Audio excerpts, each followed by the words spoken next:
ನಾಡಿನ ಸಮಸ್ತ ಜನತೆಗೆ 80ನೇ ಸ್ವಾತಂತ್ರ್ಯ ದಿನಾಚರಣೆಯ ಹಾರ್ದಿಕ ಶುಭಾಶಯಗಳು. ಒಂದೇ ಒಂದೇ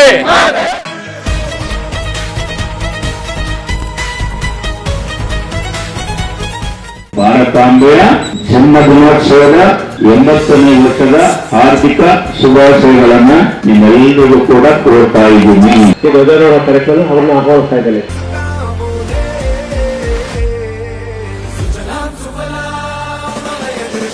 ದೇಶದ ಸ್ವಾತಂತ್ರ್ಯಕ್ಕಾಗಿ ತಮ್ಮ ಬದುಕನ್ನೇ ತ್ಯಾಗ ಮಾಡಿದ ಮಹನೀಯರನ್ನ ಸ್ಮರಿಸೋ ಪವಿತ್ರ ದಿನ ಇಂದು. ದೇಶಭಕ್ತಿ, ತ್ಯಾಗ ಮತ್ತು ಹೋರಾಟದ ಪ್ರತೀಕವಾಗಿರೋ ಸ್ವಾತಂತ್ರ್ಯ ದಿನಾಚರಣೆಯನ್ನ ರಾಜ್ಯದಾದ್ಯಂತ ಸಂಭ್ರಮದಿಂದ ಆಚರಿಸಲಾಯಿತು. ಇದೇ ಸಂದರ್ಭದಲ್ಲಿ ನಡೆದ 80ನೇ ವರ್ಷದ ಸ್ವಾತಂತ್ರ್ಯ ದಿನಾಚರಣೆಯ ಸಡಗರದ ಕಾರ್ಯಕ್ರಮದಲ್ಲಿ ರಾಜ್ಯ ಕೈಮಗ್ಗ ಅಭಿವೃದ್ಧಿ ನಿಗಮದ ಅಧ್ಯಕ್ಷರಾದ ಅಯ್ಯಪ್ಪನಹಳ್ಳಿ ಬಿ ನಾಗೇಂದ್ರ ಕುಮಾರ್ ಅವರು ಧ್ವಜಾರೋಹಣ ನೆರವೇರಿಸಿದರು. ಕಾರ್ಯಕ್ರಮಕ್ಕೂ ಮುನ್ನ ಜ್ಯೋತಿ ಬೆಳಗಿಸುವ ಮೂಲಕ ಸಮಾರಂಭಕ್ಕೆ ಚಾಲನೆ ನೀಡಲಾಯಿತು. ಬಳಿಕ ರಾಷ್ಟ್ರ ಧ್ವಜಾರೋಹಣ ನೆರವೇರಿಸಿ ರಾಷ್ಟ್ರಗೀತೆಯನ್ನ ಗೌರವದಿಂದ ಹಾಡಲಾಯಿತು. ನಂತರ ಮಹಾತ್ಮ ಗಾಂಧಿ ಹಾಗೂ ಸಂವಿಧಾನ ಶಿಲ್ಪಿ ಡಾಕ್ಟರ್ ಬಿಆರ್ ಅಂಬೇಡ್ಕರ್ ಅವರ ಭಾವಚಿತ್ರಗಳಿಗೆ ಪುಷ್ಪ ನಮನ ಸಲ್ಲಿಸಲಾಯಿತು. ಈ ವೇಳೆ ಮಾತನಾಡಿದ ಅಯ್ಯಪ್ಪನಹಳ್ಳಿ ಬಿ ನಾಗೇಂದ್ರ ಕುಮಾರ್ ಅವರು ನಮ್ಮ ನಾಡಿಗೆ ಸ್ವಾತಂತ್ರ್ಯ ದೊರಕಿಸಿಕೊಡುವಲ್ಲಿ ತಮ್ಮ ಜೀವವನ್ನ ಪಣಕ್ಕಿಟ್ಟ ಸ್ವಾತಂತ್ರ್ಯ ಹೋರಾಟಗಾರರನ್ನ ಹೆಮ್ಮೆಯಿಂದ ಸ್ಮರಿಸಿದ್ರು. ಸ್ವಾತಂತ್ರ್ಯ ಹೋರಾಟಗಾರರ ತ್ಯಾಗ, ಬಲಿದಾನ ಮತ್ತು ದೇಶ ಪ್ರೇಮವನ್ನ ಪ್ರತಿಯೊಬ್ಬರು ಸದಾ ನೆನಪಿನಲ್ಲಿಟ್ಟುಕೊಂಡು ದೇಶದ ಅಭಿವೃದ್ಧಿಗೆ ತಮ್ಮದೇ ಆದ ಕೊಡುಗೆ ನೀಡಬೇಕು ಅಂತ ಕರೆ ಕೊಟ್ಟರು. 80ನೇ ವರ್ಷದ ಸ್ವಾತಂತ್ರ್ಯ ದಿನಾಚರಣೆಯನ್ನ ದೇಶಾದ್ಯಂತ, ರಾಜ್ಯಾದ್ಯಂತ ಪ್ರತಿಯೊಂದ ಹಳ್ಳಿಯ ಮೂಲೆಯೂ ಕೂಡ ಆಚರಣೆ ಮಾಡ್ತಾ ಇದ್ದೀವಿ. ಭಾರತಾಂಬೆಯ ಜನ್ಮದಿನ. ತಾಯಿ ನಮಗೆ ಜನ್ಮ ಕೊಟ್ಟ ತಂದೆ ತಾಯಿ, ಈ ದೇಶಕ್ಕೆ ಜನ್ಮ ಕೊಟ್ಟ ತಾಯಿ ಯಾರಪ್ಪ ಅಂತಂದ್ರೆ ಭಾರತಾಂಬೆ. ಭಾರತಾಂಬೆಯ ಜನ್ಮ ದಿನೋತ್ಸವದ 80ನೇ ವರ್ಷದ ಹಾರ್ದಿಕ ಶುಭಾಶಯಗಳನ್ನ ನಿಮ್ಮೆಲ್ಲರಿಗೂ ಕೂಡ ಕೋರ್ತಾ ಇದ್ದೀನಿ. ಇವತ್ತು ನಾನು ಅಧ್ಯಕ್ಷ ಆದ್ಮೇಲೆ ಇದೆ ಮೊದಲನೇ ನಮ್ಮ ತಾಯಿಯ ಜನ್ಮ ದಿನಾಚರಣೆಯನ್ನ ನಾವು ಆಚರಣೆ ಮಾಡ್ತಾ ಇದ್ದೀವಿ. ಸೊ ನಾನು ಯೋಚನೆ ಮಾಡಿ ನಿಮ್ಮೆಲ್ಲರನ್ನು ಸೇರಿಸ್ಕೊಂಡು ನಾವು ಎಲ್ಲ ಸೇರಿ ಭಾರತಾಂಬೆಯ ಸ್ವಾತಂತ್ರ್ಯ ದಿನೋತ್ಸವವನ್ನ ಇವತ್ತು ನಾನು ಪೀಣ್ಯ ನಮ್ಮ ಪ್ರಾದೇಶಿಕ ಕಚೇರಿಯಲ್ಲಿ ಮಾಡಬೇಕು ಅನ್ನೋ ಆದಾಸೆ ಇಟ್ಕೊಂಡು ನಾನು ದುಡ್ಡಿದ್ದೀನಿ. ತ್ಯಾಗ, ಬಲಿದಾನ, ಹೋರಾಟದ ಫಲವಾಗಿ ನಮಗೆ ದೊರೆತ ಈ ಸ್ವಾತಂತ್ರ್ಯವನ್ನ ಸದಾ ಗೌರವಿಸೋಣ. ದೇಶದ ಅಭಿವೃದ್ಧಿ ಮತ್ತು ನಾಡಿನ ಪ್ರಗತಿಗಾಗಿ ಕೈ ಜೋಡಿಸೋಣ. ಸ್ವಾತಂತ್ರ್ಯ ದಿನಾಚರಣೆ ಇವತ್ತೇನಿಲ್ಲೆಲ್ಲ ಸೇರುವ ಮಹನೀಯರಿದ್ರೆ ಎಲ್ಲರಿಗೂ ನಾನು ಅಭಿನಂದನೆ ಮಾಡ್ತಾ, ಇಲ್ಲಿ ಎದುರುಗಡೆ ಕೂತಿರುವಂತ ಎಲ್ಲ ಸಿಬ್ಬಂದಿಗಳಿಗೂ ನಮಸ್ಕಾರ ಮಾಡ್ತಾ, ಸ್ವಾತಂತ್ರ್ಯ ದಿನಾಚರಣೆ 80 ವರ್ಷ ಆಯಿತು ಸ್ವತಂತ್ರ ಬಂದು ನಮ್ಮ ದೇಶಕ್ಕೆ. ಯಾಕೆ ಸ್ವಾತಂತ್ರ್ಯ ದಿನಾಚರಣೆ ಸರ್ ನಾವು ಗಾಂಧೀಜಿನ ಮತ್ತೆ ಅಂಬೇಡ್ಕರ್ನ ಫೋಟೋ ಇಟ್ಟು ಪೂಜೆ ಮಾಡ್ತೀವಿ ಅಂತ ಎಲ್ಲರಿಗೂ ಗೊತ್ತಾ? ಯಾಕೆ ಅವ್ರಿಗೆ ಇಟ್ಟು ಪೂಜೆ ಮಾಡ್ತೀವಿ ಅಂದ್ರೆ ಅವರು ನಮ್ಮ ದೇಶಕ್ಕೆ ಸ್ವತಂತ್ರ ಬರೋಕ್ಕೆ ಜೀವ ತ್ಯಾಗ ಮಾಡಿರುವಂತ ಒಬ್ಬ ಮಹನೀಯರು. ಇನ್ನೊಬ್ರು ಹೆಂಗ್ ಬದುಕಬೇಕು ಅಂತೇಳಿ ಸಂವಿಧಾನ ಬರೆದಿರುವಂತ ಮಹನೀಯರು. ಅವರಿಬ್ರು ಯಾಕೆ ನಾವು ಪೂಜೆ ಮಾಡ್ತೀವಿ ಅಂದ್ರೆ ಅವ್ರಿಲ್ಲ. ಇವಾಗ ಮನುಷ್ಯ ಇದ್ದಾಗ ಪೂಜೆ ಮಾಡಲ್ಲ, ಮನುಷ್ಯ ಹೋದ್ಮೇಲೆ ಪೂಜೆ ಮಾಡ್ತಾರೆ ಅಲ್ವಾ? ಮನುಷ್ಯ ಇದ್ದಾಗ ಯಾರು ರೆಸ್ಪೆಕ್ಟ್ ಕೊಡಲ್ಲ, ಮನುಷ್ಯ ಹೋದ್ಮೇಲೆ ಅವ್ನು ಎಲ್ಲೋ ಈಗ ಮಾಡ್ಬಿಟ್ನಪ್ಪ ಹೋಗ್ಬಿಟ್ನಪ್ಪ ಅಂತಾರೆ.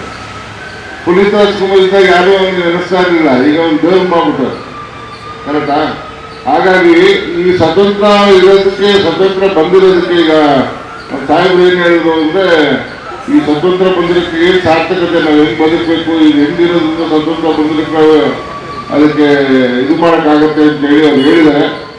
ನಿಗಮ ಮಂಡಳಿ ಏನಿದೆ ಇದನ್ನ ಒಳ್ಳೆ ಸ್ಥಾನಕ್ಕೆ ಎಲ್ಲ ಕಷ್ಟಪಟ್ಟು ಮೇಲೆ ತಗೊಂಡ್ಬಂದು 80ನೇ ವರ್ಷದ ಸ್ವಾತಂತ್ರ್ಯ ದಿನೋತ್ಸವದ ಈ ಸಂಭ್ರಮ ಸಡಗರದ ಈ ಸಂದರ್ಭದಲ್ಲಿ ದೇಶದ, ನಾಡಿನ ಎಲ್ಲ ಜನತೆಗೆ ಶುಭ ಸಂದೇಶವನ್ನು ಮತ್ತು ಶುಭಾಶಯಗಳನ್ನ ತಿಳಿಸ್ತಾ, ನಾನು ರಾಜ್ಯ ಕೈಮಗ್ಗ ಅಭಿವೃದ್ಧಿ ನಿಗಮದ ಅಧ್ಯಕ್ಷನಾಗಿ ಏನು ನಮ್ಮ ಪೀಣ್ಯ ಪ್ರಾದೇಶಿಕ ಕಚೇರಿನಲ್ಲಿ ಇವತ್ತು ನಮ್ಮೆಲ್ಲ ಅಧಿಕಾರಿಗಳು ಸಿಬ್ಬಂದಿ ವರ್ಗದವ್ರನ್ನ ಸೇರಿಸಿ ಒಂದು ಅರ್ಥಪೂರ್ಣವಾಗಿ ಈ ನಾಡಿಗೆ ಸ್ವಾತಂತ್ರ್ಯವನ್ನು ತಂದುಕೊಟ್ಟಂತಹ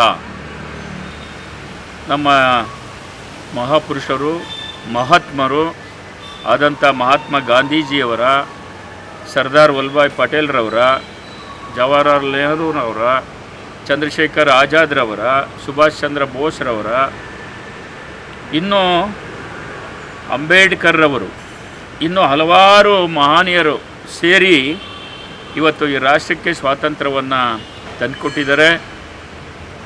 ಈ ಏನು ಭಾರತ ದೇಶದ ಎಲ್ಲ ಪ್ರಜೆಗಳು ಇವತ್ತು ಸ್ವತಂತ್ರ ಭಾರತದ ಪ್ರಜೆಗಳಾಗಿ ನಾವಿವತ್ತು ತಲೆ ಎತ್ತಿ ಓಡಾಡ್ತಾ ಇರಲಿಕ್ಕೆ ಅವರು ತಮ್ಮ ಪ್ರಾಣವನ್ನು ತ್ಯಾಗ ಮಾಡಿ ಈ ನಾಡಿಗೆ ಸ್ವಾತಂತ್ರ್ಯವನ್ನು ತಂದುಕೊಟ್ಟಿದ್ದಾರೆ. ಮತ್ತು ಡಾಕ್ಟರ್ ಬಿ ಆರ್ ಅಂಬೇಡ್ಕರ್ ಅವರು ಸಂವಿಧಾನವನ್ನು ರಚನೆ ಮಾಡಿ ಇಲ್ಲಿ ಎಲ್ಲರೂ ಕೂಡ ಸಮಾನರಾಗಿ ಬದುಕಬೇಕು, ಸರಿ ಸಮಾಜದ ನಿರ್ಮಾಣ ಆಗಬೇಕು, ಇಲ್ಲಿ ಜಾತಿ ಭೇದ ಧರ್ಮಾತೀತವಾಗಿ ಎಲ್ಲರೂ ಒಂದಾಗಿ ರಾಷ್ಟ್ರವನ್ನು ಈ ನಾಡನ್ನು ಕಟ್ತಕ್ಕಂಥ ಕೆಲಸವನ್ನು ಮಾಡಬೇಕು ಅಂತೇಳಿ ಮೂಲಭೂತವಾಗಿ ಸಂವಿಧಾನದ ಅಡಿನಲ್ಲಿ ನಮಗೆಲ್ಲರಿಗೂ ಕೂಡ ಸಮಾನವಾದ ಬದುಕನ್ನು ಏನು ನಡೆಸಲಿಕ್ಕೆ ಅವಕಾಶವನ್ನು ತಂದುಕೊಟ್ಟ ಅಂಥ ಮಹನೀಯರನ್ನು ಕೂಡ ಇವತ್ತು ನೆನೆಯುವಂಥ ಒಂದು ಗಳಿಗೆ ತಾಯಿ ಭಾರತಾಂಬೆಗೆ ಏನು ನಮ್ಮ ಹುತಾತ್ಮರು ಸ್ವತಂತ್ರ ಸೇನಾನಿಗಳು ಈ ರಾಷ್ಟ್ರಕ್ಕೆ ಸ್ವಾತಂತ್ರ್ಯವನ್ನು ತಂದುಕೊಟ್ಟಂತಹ ಲಕ್ಷಾಂತರ ಭಕ್ತರುಗಳು ಹೋರಾಟಗಾರರು ಏನು ತಮ್ಮ ತ್ಯಾಗ ಬಲಿದಾನವನ್ನು ಮಾಡಿದಾರೋ ಅವರಿಗೆ ಮತ್ತು ಅವ್ರ ಕುಟುಂಬಕ್ಕೆ ತಾಯಿ ಭಾರತಾಂಬೆ ಎಲ್ಲ ಥರದ ನೆಮ್ಮದಿಯ ಬದುಕನ್ನು ಕೊಡಲಿ, ಅವರ ಆತ್ಮಕ್ಕೆ ಶಾಂತಿಯನ್ನು ನೀಡಲಿ. ಅವರ ಆದರ್ಶಗಳನ್ನ ನಾವು ಪಾಲನೆ ಮಾಡಿ ಅವ್ರ ಏನು ಉದ್ದೇಶ ಇತ್ತು ಈ ರಾಜ್ಯ ಈ ರಾಷ್ಟ್ರ ಒಂದು ರಾಮರಾಜ್ಯವಾಗಿರಬೇಕು, ಜಾತ್ಯತೀತ ಕಲ್ಪನೆಗಳು ಹೋಗಬೇಕು ಮತ್ತು ದೊಡ್ಡವರು ಬಡವರು ಮತ್ತು ಉಳ್ಳದ ಇರ್ತಕ್ಕಂಥವರು ಇವೆಲ್ಲ ತಾರತಮ್ಯ ಹೋಗಲಾಡಬೇಕು ಅಂತ ಏನು ಉದ್ದೇಶ ಇಟ್ಕೊಂಡು ಮತ್ತು ಭ್ರಷ್ಟಾಚಾರ ನಿರ್ಮೂಲನೆ ಆಗಬೇಕು, ಅಸ್ಪೃಶ್ಯತೆ ಹೋಗಬೇಕು, ಸಮಾನವಾಗಿ ನಾವೆಲ್ಲರೂ ಮನುಷ್ಯರು ಒಂದೇ ಅನ್ನೋ ಭಾವನೆ ಇಟ್ಕೊಂಡು ಬದುಕನ್ನು ನಡೆಸಬೇಕು ಅನ್ನೋ ಉದ್ದೇಶಗಳನ್ನ ಇಟ್ಕೊಂಡಿದ್ರು. ಆ ನಿಟ್ಟಿನಲ್ಲಿ ನಾವು ಮುಂದೆ ಸಾಗ್ತಾ ಹೋಗೋಣ. ಈ ನಾಡನ್ನು ಕಟ್ತಾ ಹೋದರೆ ನಿಜವಾಗ್ಲೂ ಕೂಡ ಈ ಸ್ವಾತಂತ್ರ್ಯ ಬಂದಿದ್ಕೋ ಅವ್ರು ಸ್ವಾತಂತ್ರ್ಯ ತಂದುಕೊಟ್ಟಿದ್ಕೋ ನಾವು ಒಂದು ಗೌರವವನ್ನು ಕೊಟ್ಟಂಗೆ ಆಗ್ತದೆ ಅನ್ನೋ ಮಾತನ್ನು ನಾನು ಈ ಸಂದರ್ಭದಲ್ಲಿ ಹೇಳಿ, ಮಹಾತ್ಮ ಗಾಂಧೀಜಿಯವರು, ಸರ್ದಾರ್ ವಲ್ಲಭಾಯ್ ಪಟೇಲರು ಎಲ್ಲ ಸ್ವಾತಂತ್ರ್ಯ ಹೋರಾಟಗಾರರ ಮಹಾಪುರುಷರನ್ನ ಈ ಸಂದರ್ಭದಲ್ಲಿ ನೆನೆಸಿ ಅವರ ಆದರ್ಶಗಳನ್ನ ಪಾಲಿಸ್ಕೊಂಡು ಹೋಗೋಣ, ಈ ದೇಶವನ್ನು ನಾಡನ್ನು ಕಟ್ತಕ್ಕಂಥ ಕೆಲಸವನ್ನು ಮಾಡುವ ಅನ್ನೋ ಮಾತನ್ನು ನಾನು ಈ ಸಂದರ್ಭದಲ್ಲಿ ಹೇಳಿಕೆ.